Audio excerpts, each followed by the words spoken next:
இப்போ செய்வினை இருக்குதா அப்படிங்கிறத அவங்க எப்படி தெரிஞ்சுக்கலாம் அப்படின்னா,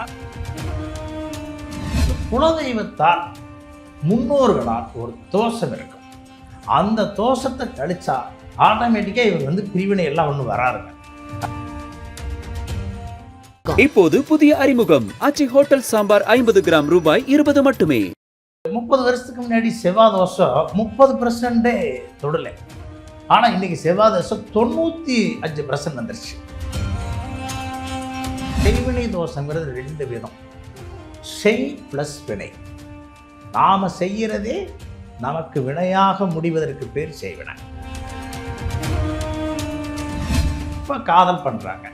இவங்க 2 பேர்த்துடைய மனசு ஒத்து போகுது. அதனால் காதலித்து திருமணத்து வரைக்கும் வந்துடுது. இங்கே இருமணம் மட்டும் வேலை செய்யுது. திருமணம்னு முடிச்சது மாமனார் மாமியார் நம்பியார் குழந்தைய எல்லாம் வந்து பல மனம் வருது. அப்பதான் பிரச்சனையே வருது. அந்த தனியா ஏன் குடித்தனம் போய் இருக்க சொல்றோம், தனியா நீங்க வாழுங்க அப்படின்னு சொல்றோம்னா, இடமாற்றம் என்பது சந்திரன். இடமாற்றம் என்பது சந்திரன் என்பது மனசு. அவங்க கொஞ்சம் இடம் மாறி இருந்தாங்கன்னா அவங்களுக்கு கொஞ்சம் ஒரு மனமாற்றம் வரும். அப்போ நல்லா வாழ்ந்துக்குவாங்கிற நிலையில சொல்றோம். ஒருத்தருக்கு திருமணம் லேட் ஆகுது, ஒரு ஆணுக்கா இருக்கட்டு பெண்ணுக்கா இருக்கட்டு திருமணம் லேட் ஆகுதுன்னா, அந்த குடும்பத்தை நீங்க நல்லா விசாரிச்சு பார்த்தீங்கன்னா, இவங்க இந்த தம்பதிகளை நிறைய பேர் அழைச்சு அந்த விருந்து வைக்கிறதே விட்டுருப்பாங்க. அவங்க வீட்டில் ஒரு நாள் இருக்க வச்சு அந்த தம்பதிகள் அவங்க வீட்டில் ஒரு நாள் 2 நாள் இருக்க வைப்பாங்க. அப்படி இருந்து அந்த தம்பதிகள் அங்கே சந்தோஷம் பிரியமா அந்த குடும்பத்தில் இருந்துட்டு போனாங்கனாலே இங்கே இந்த வீட்டில் தம்பதிகள் ஆகிறது ரெடி ஆயிடுவாங்கன்னு அர்த்தம். ஆணுக்கு கட்டுப்பட்டு இந்த பெண்கள் வாழ்ந்தாங்க. ஆனால் அந்த சூழல் இன்னைக்கு பெண்களிடத்தில் இல்லை. அது இது அப்படி இப்படின்னு எப்படி பார்த்தாலும் இதுதான் ஹிட்டான ஆஃபர்.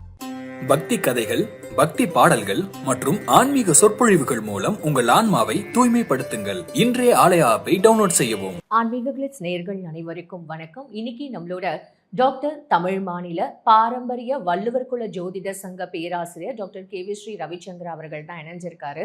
அவர்கிட்ட நிறைய விஷயங்கள் கேட்டு தெரிஞ்சுக்க போறோம். நிகழ்ச்சிக்கு போகலாம். சார் வணக்கம் மேடம். எப்படி சார் இருக்கீங்க? நீங்க நல்லா இருக்கீங்களா? நல்லா இருக்கேன் சார். நீங்கள் போன வாட்டியும் வந்து எங்களுக்கு நிறைய விஷயங்கள் ரொம்ப அருமையாக வந்து இங்கே எக்ஸ்பிளைன் பண்ணீங்க. இப்போது இந்த வாட்டியும் நிறைய பேருக்கு இப்போது எல்லாரோட வாழ்க்கையிலையுமே நிறைய பிரச்சனைகள் இருக்குது. கணவன் மனைவிக்குள்ள எவ்வளவோ வந்து பிரச்சனைகள் இருந்தாலுமே சகிச்சுக்கிட்டு வாழ்ந்த காலங்கள் போய் இப்போல்லாம் வந்து ஒரு சின்ன ஒரு விஷயமா இருந்தாலும் எனக்கு வேணாம், எனக்கு இந்த வாழ்க்கை வேணாம் அப்படின்ற ஒரு மனநிலைக்கு போயிட்டாங்க. ஜோதிடராக இருக்க நீங்கள் எவ்வளோ விஷயங்கள் அது பார்த்துருப்பீங்கல்ல, ஸோ அதுக்கான பரிகாரங்கள்னு ஏதாவது இருக்கா சார்? அருமைங்க, அற்புதம். ஆன்மீகம் கிளிட்ஸ் நேயர்கள் அனைவருக்கும் திருப்பூரிலிருந்து டாக்டர் KV ஸ்ரீ ரவிச்சந்திரா ஜோதிடர், பாரம்பரிய வள்ளுவர் குல ஜோதிட சங்க பேராசிரியராக தங்கள் முன்னால் உரையாற்றுவதில் பெருமகிழ்ச்சி அடைகின்றேன். நீங்கள் கேட்கக்கூடிய நிலை இந்த காலத்தில் நிறைய பேர் இருக்குங்க. காரணம், இதற்கு முன்னால் இருந்த காலம் அவங்களுக்குள்ளார ஒரு அமைதி இருந்துச்சு, எதிர்பார்ப்பு கம்மியாகிடுச்சு. இப்போ முதல் அதிக காரணம் என்னென்னா, எதிர்பார்ப்பு ரொம்ப அதிகமாக இருக்குது. அதில் இப்பொழுது 2K கிட்ஸ் எல்லாம் நிறையா இருக்கிறாங்க. இவங்களதெல்லாம் பார்த்தீங்கன்னா இயல்பாகவே திருமணத்திற்கு முன்னாடியே நம்ம எல்லாத்தையும் சொல்ல முடியாது, எல்லா பக்கமே சிறப்பாக இருக்குது. ஆனால் பெரும்பாலானவங்க வகையில் ஒரு 100க்கு 70% வகை கூட இப்போ வந்துருச்சு. என்னென்னா, ஏற்கனவே ஒரு காதல் சார்ந்த பிரச்சனைகள் வர்றது, அந்த காதல் ஃபெயிலியர் ஆகி அதுக்கு பின்னாடி ஒரு திருமணத்துக்கு போகிறது, திருமணத்துக்கு போனதுக்கு பின்னாடி மறுபடியும் வந்தால் ஒரு பிரச்சனை வர்றதுங்கிறது ரொம்ப சகஜமாக இன்றைக்கி ஒரு 70% வந்துருச்சு. முன்னாடிலாம் ஒருத்தரையே லவ் பண்ணணும், அவங்களே கல்யாணம் பண்ணிக்கணும், அவங்களே கடைசி வரைக்கும் அவங்களுடைய வாழணும் அப்படின்ற ஒரு காலகட்டம் இருந்தது. இந்த காலத்தில் வந்து அப்படிலாம் வாழ்ந்தா அப்போ நம்ம வாழ்க்கை அப்படின்ற ஒரு அது வந்து ஒரு பாசிட்டிவாக பார்க்குறதா இல்லை நெகட்டிவாக பார்க்குறதான்றது தெரியல சார். கண்டிப்பாக. அதாவது இதை நாம் என்னென்னா, கால சுழற்சிக்கு தக்கவாறு சில மாற்றங்கள் வருதுங்க. இப்படித்தான் நம்ம எடுத்துக்க முடியும். நீங்கள் ஒரு நம்ம பாட்டங்காலன்னு வச்சுங்களேன், அவங்க நிலை இன்னும் ரொம்ப வித்தியாசமாக இருந்துச்சு. நம்ம அப்பா காலம் கொஞ்சம் மாறுச்சு, நம்ம காலம் கொஞ்சம் மாறுது. இப்போ வந்திருக்கக்கூடிய ஜெனரேஷன் ஒரு மாற்றங்கள் வருது. இப்போ சென்னை நம்ம எடுத்துட்டோம்னா, ஒரு 60 வருஷத்துக்கு முன்னாடி இருந்த சென்னை வேறு, இப்போ இருக்கிற சென்னையினுடைய முறை வேறு. இன்னும் 50 வருஷம் ஆகிற போது இது ஒரு மிகப்பெரிய ஒரு வெளிநாடு ஃபாரின் மாதிரி இது டெஃபினட்டாக வந்துடும். அந்த வளர்ச்சியை நோக்கி போயிட்டுருக்குறோம். அப்போ இன்றைக்கி இதெல்லாம் இயல்புங்க. அதில் திருமண வாழ்க்கை என்பது மிக முக்கியமாக ஜாதக ரீதியாக நீங்கள் வேற ஒன்றும் இல்லை, கணவன் மனைவிக்குள்ள ஒரு பிரிவினை வருதுன்னா அந்த பிரிவினை நீங்கள் போய் நீங்கள் ஏன் பிரிஞ்சீங்க, உங்களுக்குள்ளார என்ன காரணம்னு கேட்டிங்கன்னா அந்த ஒரு காரணமே சம்பந்தமில்லாத காரணமாக இருக்கு. சம்பந்தமில்லாத காரணமாக இருக்குது. இது தப்பு. இதுக்கு காரணம் என்னன்னு கேட்டிங்கன்னா அந்த புரிதல் இல்லை. நீங்கள் இதை எப்படி நம்ம எடுத்துக்கலாம் அப்படின்னா, அந்த ஒரு முன்னாடி எல்லாம் முன்னொரு காலத்துல எல்லாம் இது இன்றைக்கும் இருக்குது, கல்யாணம் மூய்க்கிறதுக்கு முன்னாடி கல்யாணம் மூச்சதுக்கு பின்னாடி தம்பதிகளை கூப்பிட்டு விருந்துன்னு வைப்பாங்க. அந்த தம்பதிகள் வீட்டுக்கு வருவாங்க. அவங்க 2 பேர் கணவன் மனைவி பேசிக்கிறதெல்லாம் இங்கே இருக்கக்கூடிய அந்த கல்யாணம் வைக்கிற வயசில் இருக்கிற ஆணாக இருக்கட்டும் அல்லது பெண்ணாக இருக்கட்டும், குழந்தையாகவே இருந்தாலும் அவங்க பெரிய தம்பதிகள் வீட்டில் இவங்க பேசுறது பழகிறது, இவங்க 2 பேரும் ஒரு அன்னோனியமாக இருக்கிறதெல்லாம் இவங்க பார்ப்பாங்க. அப்போ பார்க்குற போது என்ன ஆகுன்னா, இவங்க மனசுக்குள்ளார ஒரு ஐடியா வரும், இல்லை நம்ம இப்படித்தான் இருக்கணும், நம்ம இப்படித்தான் வாழணுங்கிற ஒரு பக்குவம் வரும். அப்போ இன்னொரு விஷயம் அதில் நடக்கும்.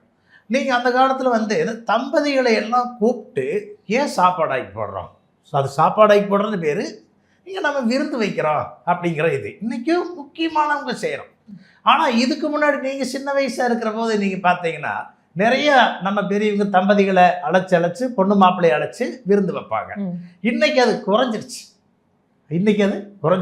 என்ன காரணம் அப்படின்னா, இவங்களுக்கு முதல்ல அந்த பல தம்பதிகள் ஒரு குடும்பத்துக்கு வந்தாலே வீட்டில் ஒருவருக்கு திருமணம் செய்தால் கட்டாயமாக பிரிவினை அப்படியெல்லாம் வராது.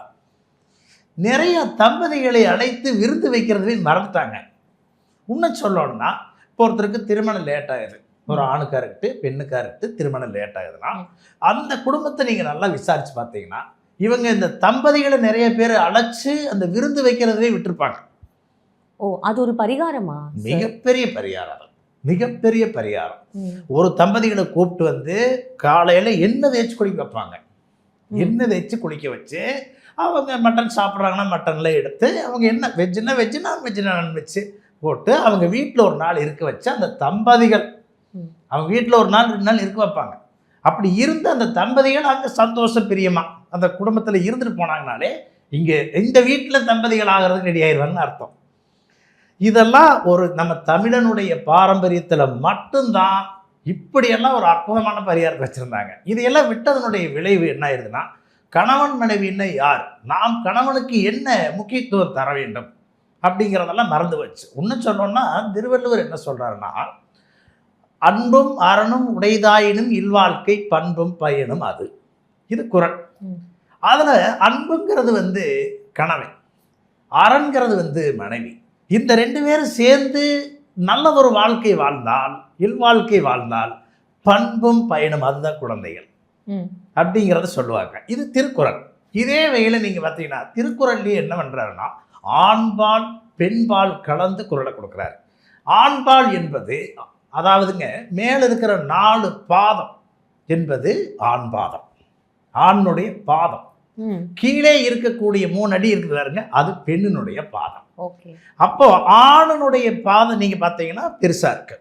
இப்போ ஆண் ஒரு செப்பல் சைஸ்னா ஒரு 9 சைஸ் 10 சைஸ் இருக்கு, பெண்ணுக்கு 6 சைஸ் 7 சைஸ் இருக்கு. அப்போ ஆண் பாதத்திற்கு உள்ளதான் அந்த பெண் பாதம் இருக்கும். புரிஞ்சுதுங்களா? அப்போ ஒரு ஆணுக்கு கட்டுப்பட்டு இந்த பெண்கள் வாழ்ந்தாங்க. ஆனால் அந்த சூழல் இன்னைக்கு பெண்கள் இடத்துல இல்லை. அப்போ பெண்கள் பண்ணுறத தவறானா அதெல்லாம் கிடையாது. ஆணும் இந்த பெண்ணுக்கு உரிய மதிப்பை மரியாதையை கௌரவத்தை தர்றதில்லை. நீங்கள் எந்த ஒரு பெண்ணுமே பாருங்க, தனக்கு உரிய அங்கீகாரம் வேண்டும் என்று நினைக்கிறாங்க. நீங்கள் இது ஒரு நிலை. இன்னொரு குற்றச்சாட்டும் இதில் சொல்லலாம். எப்படின்னு பார்த்தீங்கன்னா, இரு மனங்களும் சேருவதற்கு பேர் திருமணம். இப்போ காதல் பண்ணுறாங்க, இவங்க 2 பேர்த்துடைய மனசு ஒத்து போகுது, அதனால் காதலித்து திருமணத்து வரைக்கும் வந்துடுது. இங்கே இருமணம் மட்டும் வேலை செய்யுது. திருமணம்னு முடிச்சது மாமனார் மாமியார் நங்கையார் குழந்தைய எல்லாம் வருது, பல மனம் வருது. அப்போ தான் பிரச்சனையே வருது. அப்போ இதுக்கு என்ன பரிகாரம்னா, நாங்கள் ஒரு பாயிண்ட் சொல்லுவோம். எப்படி சொல்லுவோம்னா, நீங்கள் கல்யாணம் வச்சு வர்றீங்க, ரைட்டு உங்கள் 2 பேருக்குள்ள ஒத்து வரல, பேசாமல் நீ பெரியவங்க எல்லாம் ஊர் வைக்க இருக்கட்டு, நீங்கள் தனியாக குடித்தனம் இருக்குன்னு சொல்லுவோம். அந்த தனியாக ஏன் குடித்தனம் போய் இருக்க சொல்கிறோம், தனியாக நீங்கள் வாழுங்க அப்படின்னு சொல்கிறோம்னா, இடமாற்றம் என்பது சந்திரன், இடமாற்றம் என்பது சந்திரன் என்பது மனசு. அவங்க கொஞ்சம் இடம் மாறி இருந்தாங்கன்னா அவங்களுக்கு கொஞ்சம் ஒரு மனமாற்றம் வரும். அப்போ நல்லா வாழ்ந்துக்குவாங்கங்கிற நிலையில் சொல்கிறோம். இது மட்டும் இல்லாமல் இந்த காலத்தில் நீங்கள் ஒரு 30 வருஷத்துக்கு முன்னாடி செவ்வாய் தோஷம் 30% தொடலை. ஆனால் இன்றைக்கி செவ்வாய் தோஷம் 95% வந்துருச்சு. காரணம் உங்களுக்கு வளர இவங்களுடைய பழக்க வழக்கத்துக்கு தகுந்த மாதிரி தான் அந்த கிரகம் வந்துகிட்டு இருக்கும். ஒரு மனிதனுடைய அன்றாட பழக்க வழக்கங்கள் அதுக்கு தக்கவாறு தான் அந்த கிரகம் வந்துட்டு இருக்கு. நீங்கள் போய் ஹோட்டலில் போய் அந்த காலத்தில் சாப்பிட மாட்டோம். என்னைக்காவது ஒரு நாள் இதாவது ரொம்ப ரேராக இருக்குது. இன்றைக்கி எப்படி இல்லையே, நினைச்ச போது நம்ம சாப்பிடலாம், அவ்வளோதான். எல்லாமே நீ புக் பண்ண வந்துடுதில்ல சார். இப்போ இதோட பரிகாரம் என்ன முக்கியமா? இந்த பரிகாரங்கிறது வேறுங்க. கணவன் மனைவி பிரிஞ்சு போனவங்க ஒரு இடமாற்றம் பண்ணி வைக்கிறது ஒரு பரிகாரம். இரண்டாவது அவரைப்பருப்பு. ஒரு கையில் அவரைப்பருப்பு, இன்னொரு கையில் குறிப்பாக மொச்சப்பருப்பு. மொச்சை என்பது சுக்கிரன், அவரை என்பது செவ்வாய். சுக்கிரன் என்பது மனைவி, செவ்வாய் என்பது கணவன். இந்த ரெண்டையும் ஒரு துணியில், ஒரு மஞ்சள் துணியில் போட்டு, மஞ்சள் என்பது குரு, ஒரு மஞ்சள் துணியில் வச்சு கட்டி இவங்க குலதெய்வத்தினுடைய ஆலயத்துக்கு கொண்டு போய் 7 தடவை சுற்றணும். 7 தடவை குலதெய்வத்து கோயிலை சுற்றி அதை அந்த குலதெய்வத்து கோயில் இருக்கக்கூடிய ஒரு மரத்தில் கட்டிடணும். சரி, கட்டிட்டா அங்கே ஒரு நிவர்த்தி ஆகும். இரண்டாவது நிவர்த்தி, இவங்களுக்கு குலதெய்வத்தால் முன்னோர்களால் ஒரு தோஷம் இருக்கும். அந்த தோஷத்தை கழிச்சா ஆட்டோமேட்டிக்காக இவங்க பிரிவினை எல்லாம் ஒன்றும் வராதுங்க. அப்படியெல்லாம் வராமல் தடுத்துக்கலாம். பிரிவினைக்கு உரிய ஜாதகம்னே ஜென்ம விதியிலே இருக்குது. அதை ஒன்றும் செய்ய முடியாது. அதான் அப்படித்தான் இருக்கும். இந்த மாதிரி நாம் ஒரு பரிகாரம் ஒரு எளிமையாக செஞ்சாலே கூட விளையிறு. மெயின் பிரதானமாக குலதெய்வ தோஷத்தை கழிச்சாதான் சரியா இருக்கு. ஓகே. ஏன்னா இப்போது இந்த இந்த இந்த விஷயம்காக நிறைய பேர் எதிர்பார்ப்பாங்க. முக்கியமாக அவங்களோட பேரண்ட்ஸ் கல்யாணம் பண்ணி கொடுத்துட்டு பிரிஞ்சு இருக்காங்களேன்ற ஒரு வருத்தம் உண்மையுமே இவங்கள விட அவங்க பேரண்ட்ஸுக்கு தான் ஜாஸ்தி இருக்கும். அதனால தான் இந்த கேள்விக்கு ரொம்ப அருமையான விளக்கம் கொடுத்தீங்க.